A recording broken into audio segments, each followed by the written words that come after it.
Electric dipole के बारे में पढ़ ही लिया था। टॉर्क हमने निकाल लिया था कि यूनिफॉर्म इलेक्ट्रिक फील्ड में कोई डायपोल अगर रखा हुआ है उस पर टॉर्क कितना होता है।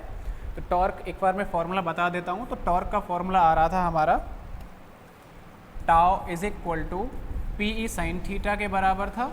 यहाँ से आप इसे इस तरीके से भी लिख सकते थे, tau is equal to P vector cross E vector. ये हमने निकाला था। इसके स्पेशल केस भी हमने लास्ट क्लास में किए थे और इसके बाद में हमने इलेक्ट्रिक फ्लक्स भी लास्ट क्लास में पढ़ लिया था। तो फ्लक्स यानी फाई किसके बराबर होता है, E vector dot A vector, जिसे आप लिख सकते हो ई ए कॉस थीटा।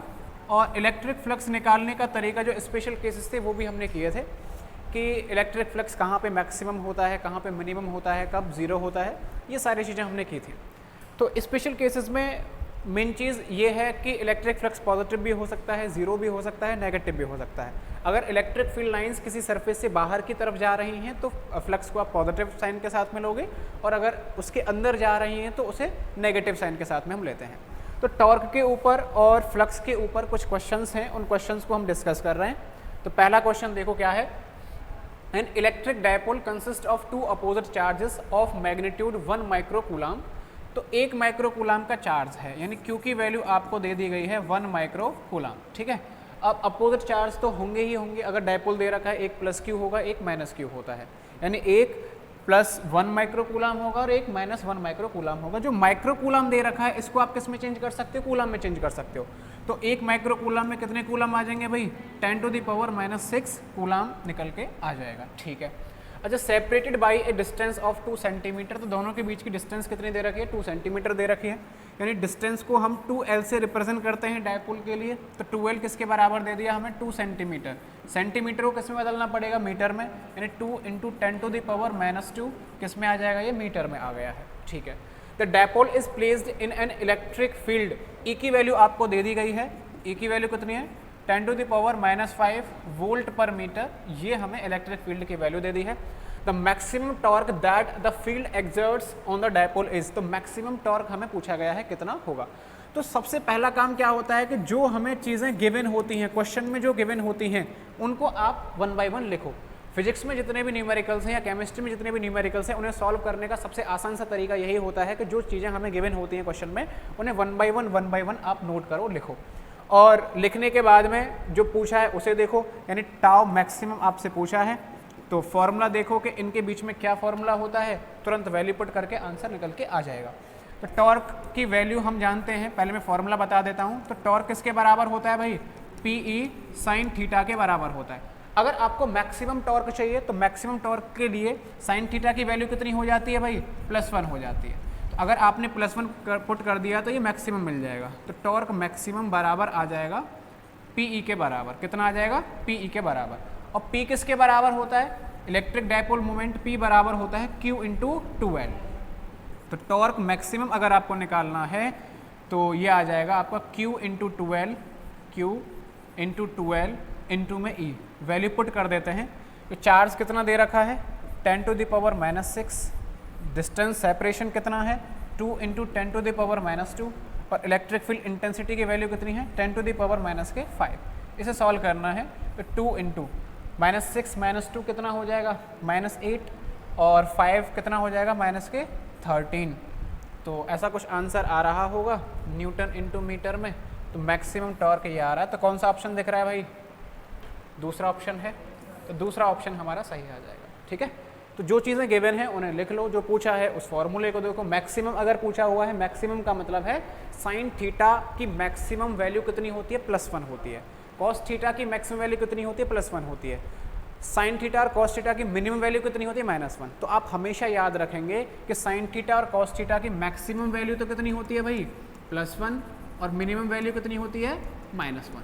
तो कभी भी फिजिक्स में पूछा जाए कि मैक्सिमम वैल्यू बताओ, मिनिमम वैल्यू बताओ, तो ये आप वैल्यू पुट कर दोगे। जनरली ये मैक्सिमम के लिए पुट करोगे और ये किसके लिए पुट कर देंगे, हम मिनिमम के लिए वैल्यू को पुट कर देते हैं। क्लियर है, तो इस तरीके से है। अगला क्वेश्चन और देखते हैं भाई आगे। देखो, एक दो क्वेश्चन मैं लिख रहा हूँ खुद से, जैसे कि आपको दे दिया जाए ई की वैल्यू कि ई वेक्टर हमें दिया हुआ है 2i + 4j -6k, ये हमें ई की वैल्यू दे रखी है वोल्ट पर मीटर, ये हमें इलेक्ट्रिक फील्ड इंटेंसिटी दिया हुआ है। और आपको एरिया वेक्टर दिया हुआ है कि एरिया वेक्टर आपको दे दिया जाए 3i कैप माइनस के 4j कैप, ये आपको एरिया वेक्टर है और इसकी यूनिट दे रखी है मीटर स्क्वायर। आपसे पूछा है कि अगर इलेक्ट्रिक फील्ड ये है, एरिया ये है, तो इससे पास करने वाला फ्लक्स बता दीजिए कितना हो जाएगा। फ्लक्स पूछा गया है, तो फ्लक्स बहुत सिंपल तरीके से निकाल सकते हैं। फ्लक्स का फॉर्मूला क्या होता है, याद है आप लोगों को भाई? फाई का फॉर्मूला, तो फाई कितना होता है, E vector dot A vector. तो ई भी दिया है, ए भी दिया है, इन दोनों का डॉट प्रोडक्ट निकालना आपको आता होगा। 11th क्लास में आपने सीखा होगा कि दो वेक्टर दे रखे हैं, उनका डॉट प्रोडक्ट कैसे निकाला जाता है, या दो वेक्टर दे रखे हैं, उनका क्रॉस प्रोडक्ट कैसे निकाला जाता है। तो डॉट प्रोडक्ट निकालने का बहुत सीधा सा तरीका, सिंपल सा ट्रिक आपको बता दे रहा हूँ कि आपको अगर डॉट प्रोडक्ट निकालना है तो आई कैप का आई कैप के साथ में मल्टीप्लाई कर दो, जे का जे के साथ कर दो, के का के के साथ में कर दो, तो फाई बराबर आएगा। इसका इसके साथ करेंगे तो कितना आ जाएगा भाई, 6 आ जाएगा। इसका इसके साथ करेंगे तो माइनस में कितना आ जाएगा, 16 आ जाएगा। ऊपर के कैप वाला कितना है, -6, नीचे के कितना है, 0। जीरो के साथ में करोगे तो वो टर्म तो कितनी आ जाएगी, 0 ही आ जाएगी। यानी फाई कितना आ जाएगा भाई, -10, और इसकी यूनिट क्या होती है, वेबर। तो -10 वेबर इसका हमारा आंसर निकल के आ जाएगा। -10 का मतलब क्या है कि इस सरफेस से 10 इलेक्ट्रिक फील्ड लाइंस पास कर रही होंगी। कितनी पास कर रही होंगी, 10 इलेक्ट्रिक फील्ड लाइंस पास कर रही होंगी। तो इस तरीके से आप निकाल सकते हो। सिमिलरली ऐसे बहुत से क्वेश्चंस होते हैं जिन्हें आप इजीली कर सकते हो। एक और मैं क्वेश्चन यहाँ लिखे दे रहा हूँ, जैसे आपसे पूछ लिया जाए कि ई वेक्टर दिया है 4i कैप माइनस के 3j कैप, है ना, वोल्ट पर मीटर, ये आपको इलेक्ट्रिक फील्ड दिया है। एरिया वेक्टर आपको दे रखा है 6k कैप मीटर स्क्वायर। आपसे पूछा गया है कि फाई कितना होगा, इस सरफेस से कितना फ्लक्स पास कर रहा है, बता सकते हैं सिंपल तरीके से। तो कैसे आ जाएगा भाई, फाई बराबर हम जानते हैं E vector dot A vector होता है, और ये भी जानते हैं आई कैप का आई कैप के साथ, जे कैप का जे कैप के साथ, के कैप के साथ डायरेक्ट मल्टीप्लाई करना होता है। तो फाई कितना आ जाएगा, नीचे आई नहीं है तो आई वाला टर्म 0 हो जाएगा, नीचे जे नहीं है तो जे वाला टर्म 0 हो जाएगा, और ऊपर के नहीं है यानी के वाला टर्म भी 0 हो जाएगा। यानी फ्लक्स कितना मिल जाएगा हमें, 0 आंसर निकल के इसका आ जाएगा। ठीक है, तो इस तरीके से बहुत सिंपल से क्वेश्चंस हैं, उन्हें आसानी से आप कर सकते हो। और देखते हैं, देखो क्वेश्चंस, जैसे ये आपको एक क्वेश्चन दिया है, the electric field in a region of space is given by, E की वैल्यू आपको ये दे रखी है, ये दे रखा है electric field intensity. The electric flux due to this field through an area, area कितना दे रखा है, 2 metre square, lying in YZ axis, YZ plane, in SI units में दे रखा है। ठीक है, तो देखो लिख लेते हैं, हमें दिया क्या है, ई वेक्टर कितना दे रखा है भाई, 5i cap plus 2j cap, ये हमें ई वेक्टर है न्यूटन पर कूलाम। तो इलेक्ट्रिक फील्ड के दो यूनिट आपको पता ही है, न्यूटन पर कूलाम लिख सकते हो या वोल्ट पर मीटर लिख सकते हो। अच्छा, एरिया और लिखना है हमें कि एरिया ये है कितना। तो एरिया वैसे तो मैग्नीट्यूड तो कितना दे रखा है, 2 दे रखा है, लेकिन हमें किस फॉर्म में लिखना है कि आई कैप है, जे कैप है, के कैप है, क्या है, ये हमें लिखना है। तो किस प्लेन में लाई कर रहा है भाई, ये YZ प्लेन में लाई कर रहा है। कौन से प्लेन में लाई कर रहा है, YZ। अब YZ प्लेन में लाई करने का मतलब एरिया वेक्टर कितना आ जाएगा वो हमें देखना है। तो YZ का मतलब, जैसे ये हमारा x एक्सिस होता है, ये हमारा कौन सा है, y, और ये हमारा कौन सा है, z एक्सिस। तो z एक्सिस एक्चुअल में रियल लाइफ में अगर देखा जाए तो ऐसे करके होता है, z एक्सिस ये है, y ये है। तो जो YZ प्लेन है वो ये वाला प्लेन होगा, ऐसे करके है। तो कोई भी प्लेन ऐसे करके रखा हुआ है तो उसका एरिया अगर हम निकालें तो एरिया किधर होता है हमेशा भाई, प्लेन के परपेंडिकुलर डायरेक्शन में होता है। तो ये अगर प्लेन है तो एरिया हमेशा परपेंडिकुलर डायरेक्शन में, या तो इधर मानोगे या फिर इधर मानोगे। और ये कौन सा डायरेक्शन हो गया, एक्स डायरेक्शन। ये कौन सा हो गया, एक्स, इधर एक्स है और वाई ऊपर है और जेड आगे है, इस तरीके से है, तो एक्स डायरेक्शन में है। तो वाई जेड प्लेन में होने का मतलब है कि एरिया वेक्टर की जो डायरेक्शन होगी वो कौन सी होगी, एक्स डायरेक्शन। यानी आप लिख सकते हो 2i कैप मीटर स्क्वायर। समझ रहे हो आप, यहाँ पे बच्चों को दिक्कतें हो जाती हैं, तो आप सोचोगे समझोगे, y का मतलब ऊपर वाले में जा रहा है और z का मतलब आगे की ओर आ रहा है, इसका परपेंडिकुलर x डायरेक्शन में हो जाएगा। ठीक है, हाँ देख लो उसे चेक करके। अगर आप बोल दो कि x z में है तो x z का मतलब क्या आ जाएगा, y में पहुँच जाएगा, और y x में है तो किस में चला जाएगा, z में चला जाएगा। परपेंडिकुलर होता है हमेशा, परपेंडिकुलर देख सकते हो। और जानते हैं कि तीनों बिल्कुल आई ही लिखना पड़ेगा। और बताओ क्या लिख सकते हैं, अगर y के अलोंग है तो j कैप आएगा, z एक्सिस के अलोंग है तो k कैप आएगा। ये तो आप जानते ही हो ना, x एक्सिस के along i cap, Y axis के अलॉन्ग जे कैप और जेड एक्सिस के अलॉन्ग के कैप लिखना पड़ेगा। ठीक है, अब फाई निकाल सकते हैं, तो आई का आई के साथ मल्टीप्लाई, जे का जे के साथ, के का के साथ करना होता है, तो 5 2 सा 10, ये कितना आ जाएगा 0, तो 10 ही आंसर है, 10 ही वेबर इसका आंसर निकल के आ जाएगा। यानी कौन सा ऑप्शन हो जाएगा हमारा, सीधा सीधा पहला ऑप्शन सही हो जाएगा। ठीक है, आगे देखते हैं। देखो अगला क्वेश्चन ये वाला है, इससे पहले मैं आपको एक क्वेश्चन और करा देता हूँ, देन इस क्वेश्चन को हम करेंगे। ठीक है, तो इससे पहले मैं एक क्वेश्चन करा रहा हूँ यहाँ पे। क्वेश्चन ये है कि आपको कोई क्यूब दे रखा है, क्या दे रखा है, क्यूब। तो देखते हैं भाई क्यूब यहाँ पे है कोई, इधर तो बनेगा नहीं, बना लेते हैं। तो मैंने ये कोई क्यूब बना लिया,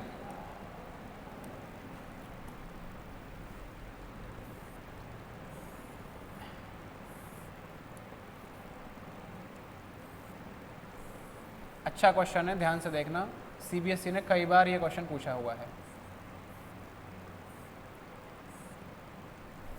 ठीक है, ये है, तो क्यूब दे रखा है, क्यूब के कितने सरफेस होते हैं, आप क्यूब को ऐसे मान सकते हो जैसे हमारा ये रूम है, वैसे तो क्यूबॉइड है, लेकिन आप अगर इसकी सभी सरफेसेस सेम कर दिए जाएं तो क्यूब बन जाएगा। तो कितने सरफेस हैं, 1 2 3 4 5 6, 6 सरफेस हैं यहाँ पे, तो क्यूब के 6 सरफेसेस होते हैं। इसकी जो साइड है वो आपको दे रखी है, साइड कितनी दे रखी है क्यूब की, ए। तो अगर क्यूब की साइड ये ए है तो लेंथ ब्रेड्थ हाइट सब ए के बराबर हो जाएंगे। ठीक है, तो क्यूब दे रखा है, डायमेंशन दे रखी है ए क्रॉस ए, यानी सभी सेम दे रखे हैं। और आपको यहाँ पे गिवन है कि जो ई है, इलेक्ट्रिक फील्ड इंटेंसिटी जो है, उसकी वैल्यू आपको दे रखी है ई नॉट आई कैप न्यूटन पर कूलम, ये आपको ई की वैल्यू दे रखी है, ई नॉट आई कैप। इसका मतलब ये हो गया कि जो इलेक्ट्रिक फील्ड इंटेंसिटी है उसकी डायरेक्शन किधर है भाई, आई कैप यानी एक्स डायरेक्शन में, तो हमेशा एक्स डायरेक्शन की ओर इलेक्ट्रिक फील्ड लाइंस जा रही होंगी। मैग्नीट्यूड कितना है, ई नॉट के बराबर दे रखा है। ठीक है, आपसे क्या पूछा है क्वेश्चन में कि टोटल फ्लक्स कितना होगा, टोटल फ्लक्स कितना होगा, यानी इस पूरे क्यूब से टोटल फ्लक्स कितना पास कर रहा होगा वो हमें निकालना है, पूरे क्यूब से निकालना है, पूरे क्यूब से टोटल फ्लक्स कितना पास करना चाहिए। ठीक है, कैसे करेंगे ध्यान से समझो आप इसे। तो जितने सरफेस हैं उन सभी सरफेसेस के कारण आपको 1 बाय 1 सोचना पड़ेगा, तब आप निकाल सकते हो। आपको ये क्वेश्चन बिल्कुल ऐसे सोचना है कि आप जैसे रूम में बैठे हुए हो, तो रूम को आपने क्या मान लिया, क्यूब मान लिया, और क्यूब मान लिया तो इसको मैंने क्या मान लिया कि ये कौन सा एक्सेस है, एक्स एक्सेस है, ये कौन सा है, वाई एक्सेस है, और ये वाला कौन सा हो जाएगा, जेड एक्सेस। तो एक्स वाई जेड ये मान लिए, और एक्स अगर मैंने ये माना हुआ है तो ई की डायरेक्शन हमेशा किधर होगी, इधर है, तो ई की डायरेक्शन फिक्स कर ली आपने कि ई की डायरेक्शन इधर आ रही है ना। अब देखो ध्यान से, अगर इलेक्ट्रिक फील्ड लाइंस ऐसे करके जा रही हैं तो रूम के नीचे वाले सरफेस से ये पैरेलल हो जाएंगी, इलेक्ट्रिक फील्ड लाइंस नीचे वाले सरफेस के पैरेलल आ गए, तो इस वाले सरफेस से फ्लक्स कितना पास करेगा, 0। सिमिलरली ऊपर वाले सरफेस के भी ये कैसे आ जाएंगे, पैरेलल आ जाएंगे, इससे भी कितना पास करेगा, 0। और आगे वाले सामने वाले सरफेस के भी ये कैसे जा रही हैं, पैरेलल, तो इससे भी कोई पास नहीं करेगी, 0। उधर वाला जो सरफेस है उधर से भी, उधर के भी क्या हो गया, पैरेलल, तो उससे भी कितना पास करेगी, 0। यानी 4 सरफेस से फ्लक्स कितना पास करेगा, 0। क्यों, क्योंकि नीचे वाले के पैरेलल हो गया, ऊपर वाले के पैरेलल होगा, इस वाले के पैरेलल हो गया और उस वाले के पैरेलल हो गया। बच्चे कौन कौन से सरफेस, 2, कौन कौन से, इधर वाला और इधर वाला, समझ रहे हो। इन दोनों के कारण आपको फ्लक्स निकालना है, तो कौन कौन सा सरफेस बचेगा, ये वाला सरफेस और ये वाला सरफेस। तो करते हैं, देखो ध्यान से, ये मैंने मान लिया कि एक्स एक्सेस है, ये वाला मैंने मान लिया कि ये वाई एक्सेस है, ये वाला जो है, और ये कौन सा है, जेड एक्सेस है। तो एक पहला सरफेस ये बच गया और दूसरा सरफेस ये बच गया, बाकी के जितने भी सरफेस यहाँ पे आपको नजर आ रहे हैं उन सभी के कारण फ्लक्स कितना मिलेगा, 0 मिलेगा, है ना। कुछ करना नहीं है, बस सोच के आप डायरेक्ट 0 बता सकते हो। तो पहले सरफेस के कारण अगर मैं फ्लक्स निकालूं, फ्लक्स पासिंग थ्रू सरफेस 1, आप इसे लिख सकते हो, तो flux passing through surface first, पहले सरफेस से, यानी फाई 1 में निकाल रहा हूँ। तो फाई का फॉर्मूला क्या होता है भाई, ई ए कॉस थीटा। अब ई का मैग्नीट्यूड कितना दे रखा है भाई, ई नॉट के बराबर दे रखा है। ए का मतलब एरिया, तो एरिया सरफेस का कितना हो जाएगा, ए स्क्वायर हो जाएगा, है ना, ए स्क्वायर हो जाएगा, तो एरिया आ गया ए स्क्वायर। कॉस थीटा हमें देखना है कि एंगल कितना होगा, तो एंगल देखो, ई की डायरेक्शन मैंने किधर मानी है भाई, इधर है एक्स डायरेक्शन में, और सरफेस ऐसे है, तो एरिया वेक्टर मैंने बताया सरफेस के परपेंडिकुलर बाहर की ओर होता है, तो सरफेस के परपेंडिकुलर यानी इस तरफ, बाहर की तरफ यानी इस तरफ मिल जाएगा। तो एरिया वेक्टर इधर होगा, ई वेक्टर इधर होगा, दोनों कैसे आ जाएंगे 180 डिग्री पे आ जाएंगे, अपोजिट डायरेक्शन में आ जाएंगे। तो cos 180 मिलेगा, और cos 180 की वैल्यू जानते हो कितनी होती है, -1 होती है। यानी φ1 अगर मैं निकालना चाहूँ तो कितना मिल जाएगा, देखो φ1 आ जाएगा माइनस के E0 इंटू में a²। ये आ गया पहले सरफेस से पास करने वाला फ्लक्स। सिमिलरली अब मैं दूसरे से निकाल सकता हूँ, कैसे निकालूंगा, फ्लक्स पासिंग थ्रू सरफेस 2, दूसरे वाले सरफेस से मुझे निकालना है। तो φ2 दूसरा कौन सा है, ये वाला जो सरफेस है, ध्यान से देखना आप यहाँ पे। तो इसके लिए ई की डायरेक्शन तो इधर ही है, ई की डायरेक्शन तो इधर ही है, और एरिया वेक्टर अगर निकालूं तो सरफेस के परपेंडिकुलर आउटवर्ड डायरेक्शन में, आउटवर्ड इधर हो जाएगी। तो ई भी इधर है और ए भी इधर है, लेकिन पहले सरफेस के लिए ई तो इधर था और एक इधर हो गया था भाई, इस तरफ हो गया था, अपोजिट डायरेक्शन में हो गया था। तो यहाँ पर दोनों सेम डायरेक्शन में लिखेंगे, ई ए कॉस कितना मिल जाएगा आपको 0 डिग्री सेम डायरेक्शन में, और कॉस 0 की वैल्यू कितनी होती है 1। तो ई का मैग्नीट्यूड कितना है E0, अगर कोई और भी वैल्यू दे रखी है ना E0 की तो वही लिखते हैं आप। और एरिया कितना है भाई a², यानी φ2 कितना आ गया, φ2 आ गया E0 इंटू a²। ध्यान से देखो, ये नेगेटिव में आ रहा है, ये पॉजिटिव में आ रहा है, यानी बाहर की ओर जो लाइंस जा रही हैं, इधर की ओर जो जा रही हैं वो पॉजिटिव में फ्लक्स आया, और इधर की ओर जा रही हैं ये वाला कैसा आया, नेगेटिव में आ रहा है। तो इस वाले सरफेस से तो एंटर किया है और इस वाले सरफेस से बाहर गया है, ऐसे ही तो आ रही हैं। तो इस सरफेस से आने वाला फ्लक्स नेगेटिव है और जाने वाला पॉजिटिव। ये मैं बता भी रहा था कि किसी सरफेस के अंदर की ओर अगर लाइंस आ रही हैं तो फ्लक्स नेगेटिव होता है, और बाहर की ओर जाने वाला फ्लक्स कैसा होता है, पॉजिटिव। वो आप यहाँ से भी देख सकते हो। हमें क्या निकालना था, टोटल निकालना है। तो टोटल अगर आप निकालोगे तो कितना आ जाएगा, इधर कर देता हूँ, है ना। तो फाई टोटल कितना आ जाएगा, φ1 प्लस φ2। तो दोनों को अगर आप ऐड कर दोगे तो एक तो कितना है माइनस के E0 a², एक कितना है प्लस के E0 a²। दोनों को अगर आप ऐड कर दोगे तो आंसर कितना निकल के आ जाएगा, 0 आ जाएगा। तो टोटल फ्लक्स कितना होगा, 0। ये तो पूरा मैंने लिख के बताया है। आप इस क्वेश्चन को बिना पेन टच किए भी कर सकते थे। सीधा बस सोचो कि ये रहा कमरा, कमरे को क्या मान लिया, क्यूब, ई की डायरेक्शन इधर दे रखी एक्स डायरेक्शन में, इससे 0, उससे 0, इस ऊपर वाले से 0, नीचे वाले चारों से तो 0 हो गया क्योंकि पैरेलल जा रहा है। बचा एक सरफेस ये, एक सरफेस ये। तो इधर से अंदर आ रहा है, इधर से बाहर जा रहा है। जितनी लाइंस आई होंगी उतनी ही लाइंस बाहर भी गई होंगी। तो आने वाला जितना भी हो, हमें नहीं पता कितना आ रहा है, जितना भी आने वाला लाइन है उसके कारण कितना होगा, नेगेटिव, और जाने वाला के साथ पॉजिटिव। दोनों को जोड़ेंगे तो कितना आना चाहिए, 0 आना चाहिए। बिना पेन टच किए आप इसका आंसर बता सकते थे, ठीक है। लेकिन बोर्ड में आएगा तो आपको ये लिखना पड़ेगा, बताना पड़ेगा कि कैसे आया, कहाँ से आया, क्यों आया, वो सारी चीज़ें हैं, ठीक है। तो यहाँ पे तो ई की वैल्यू कितनी थी, E0 कांस्टेंट वैल्यू थी, इसीलिए आपने देख लिया। आई कैप का मतलब है एक्स डायरेक्शन में है, तो हमने इजीली निकाल लिया। अगला वाला जो क्वेश्चन है अभी जो हमने दिखाया था, ये वाला जो क्वेश्चन है ये और भी अच्छा क्वेश्चन है। क्या है देखो, क्यूब ही दे रखा है, cube is arranged such that its length, breadth, height are along XYZ के अलोंग है, ठीक है। Corner is situated origin, length of each side कितनी दे रखी है, 25 सेंटीमीटर इसकी लेंथ दे दी है। और देखो ई की वैल्यू कितनी दे रखी, ये है, ये आपको ई की वैल्यू दे रखी है। एक्स डायरेक्शन में दे रखा है, ई एक्स कितना दे रखा है, 400√x न्यूटन पर कूलम। वाई वाला 0 है, जेड वाला 0 है। इसका मतलब है ई की डायरेक्शन इस क्वेश्चन में भी कितनी दे रखी है, एक्स डायरेक्शन में दे रखी है। इलेक्ट्रिक फील्ड लाइंस इधर ही जा रही है, समझ में आया, ओके। अब पूछा है total flux coming out from the cube is what. तो टोटल फ्लक्स हमें निकालना है, तो मैं यहाँ क्यूब बना देता हूँ छोटा सा फटाफट से। ये मैंने एक छोटा सा यहाँ पर क्यूब मान लिया, ये रहा क्यूब। अब यहाँ पर XYZ आप ये मान सकते हो, this is X axis, this is Y and this one is Z. इस तरीके से आपने मान लिए। साइड कितनी है, 25 सेंटीमीटर है, 25 सेंटीमीटर इसकी साइड दे रखी है, ध्यान से समझना। तो यहाँ पे ई की डायरेक्शन तो इधर है। अभी भी आप ये तो बता सकते हो कि नीचे वाले सरफेस के पैरेलल हो गया तो इधर से 0, ऊपर वाले के पैरेलल इधर से भी 0, इस वाले के पैरेलल इधर से भी 0, सामने वाले सरफेस से 0, इधर से भी 0, यानी चारों सरफेस के कारण अभी भी फ्लक्स कितना होगा, 0। बचे कौन से सरफेस, 2, कौन कौन से, ये वाला और ये वाला। इधर से फ्लक्स आ रहा होगा, इधर से फ्लक्स जा रहा होगा। क्या ये सेम होंगे दोनों या नहीं होंगे, ये हमें चेक करना है, ठीक है। तो देखते हैं भाई, इसको मैंने मान लिया पहला सरफेस और इसको मैंने मान लिया दूसरा सरफेस। तो पहले सरफेस से पास होने वाला फ्लक्स मैं निकाल रहा हूँ, यानी φ1 निकाल रहा हूँ। कौन सा निकाल रहा हूँ, φ1। तो फॉर्मूला क्या होता है, E.A यानी EA cos थीटा, ये हमारा फॉर्मूला होता है। अब देखो पहला सरफेस यानी यहाँ से स्टार्ट हो रहा है, ध्यान से देखो। इसको मैं क्या मान लेता हूँ, ओरिजिन, ओरिजिन यानी 0,0। और दूसरे सरफेस पे अगर हम पहुंचेंगे, यहाँ तक जब पहुंचेंगे तो ये आपको साइड दे रखी है, कितनी दे रखी है आपको भाई साइड, ये वाली 25 सेंटीमीटर दे रखी है पूरी, यहाँ से यहाँ तक अगर जाओगे तो पहले सरफेस के लिए अगर मैं ई वेक्टर देखूँ तो ई की डायरेक्शन तो किधर आ रही है, ई की डायरेक्शन तो किधर आ रही है, इधर आ रही है, और ए की डायरेक्शन किधर आ जाएगी, इसके अपोजिट डायरेक्शन में आ जाएगी। क्यों? क्योंकि दोनों हमेशा अपोजिट डायरेक्शन में होंगे। ई इधर है, ये आउटवर्ड डायरेक्शन में होता है, बाहर की तरफ होता है, परपेंडिकुलर होता है। तो यहाँ पर सॉल्व करते हैं, देखो इसे ध्यान से देखना, ई की वैल्यू पुट करते हैं तो ई है 400 अंडर रूट एक्स। एक्स का मतलब है कि ये वेरी कर रहा है एक्स की वैल्यू, तो यहाँ पर एक्स की वैल्यू बताओ कितनी, यहाँ मैंने ओरिजिन माना हुआ है तो यहाँ पर एक्स की वैल्यू कितनी, 0, तो यहाँ 0 आएगा।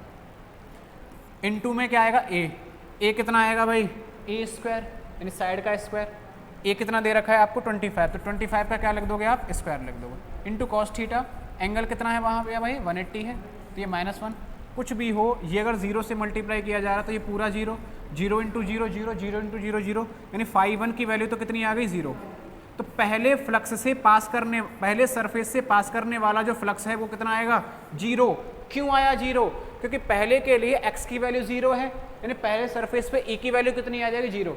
जब पहले सरफेस पे इलेक्ट्रिक फील्ड इंटेंसिटी ही 0 है तो इलेक्ट्रिक फील्ड लाइंस तो आ ही नहीं रही होंगी, और लाइंस ही नहीं आ रही होंगी, यानी फ्लक्स इस वाले सरफेस से भी 0, यानी ओवरऑल 5 सरफेस से हमारा 0 हो चुका है। बचा कौन सा सरफेस, ये वाला दूसरा वाला, दूसरे से इधर निकाल लेते हैं। तो मैं फाई 2 निकाल रहा हूँ, तो फाई 2 कैसे निकालेंगे, ई ए कॉस थीटा से, तो फाई 2 ई की वैल्यू कितनी दे रखी है भाई, ये रही, यानी 400 अंडर रूट ऑफ एक्स।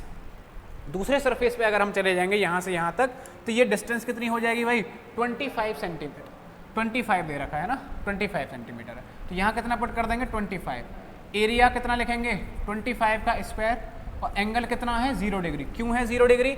क्योंकि ई की डायरेक्शन इधर है और एरिया की डायरेक्शन भी किधर है भाई, आउटवर्ड डायरेक्शन में परपेंडिकुलर होती है। तो cos 0 की वैल्यू कितनी आ जाएगी भाई, 1, और इसे सॉल्व कर लेते हैं।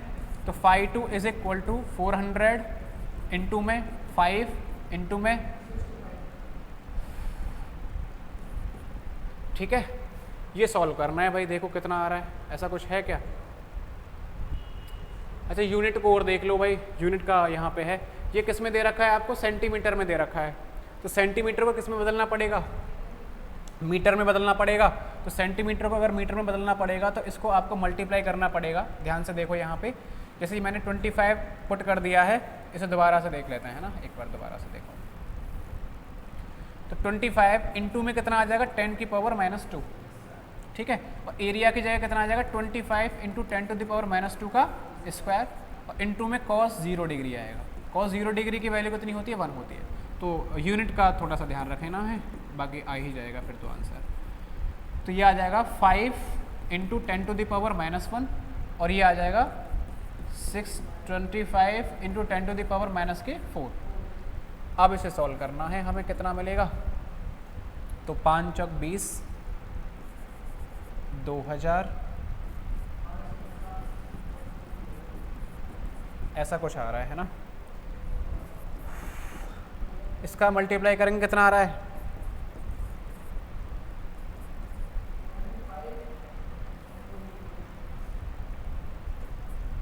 यहाँ से 3 जीरो इधर से काट दीजिए, तो 12.50 ऐसा कुछ है आंसर।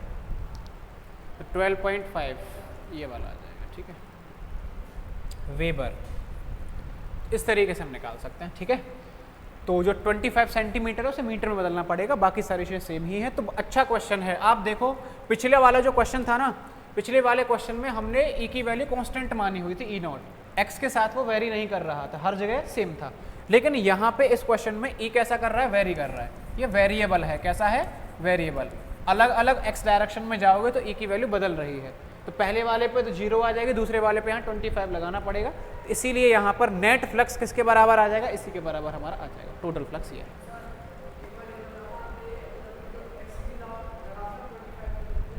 अच्छा, ई की जगह वैल्यू पुट करेंगे, ई कितना है 400 इंटू एक्स की जगह पे कितना लिखेंगे 25 सेंटीमीटर है। 25 सेंटीमीटर को क्या लिखोगे 25 इंटू 10 टू द पावर -2 है ना।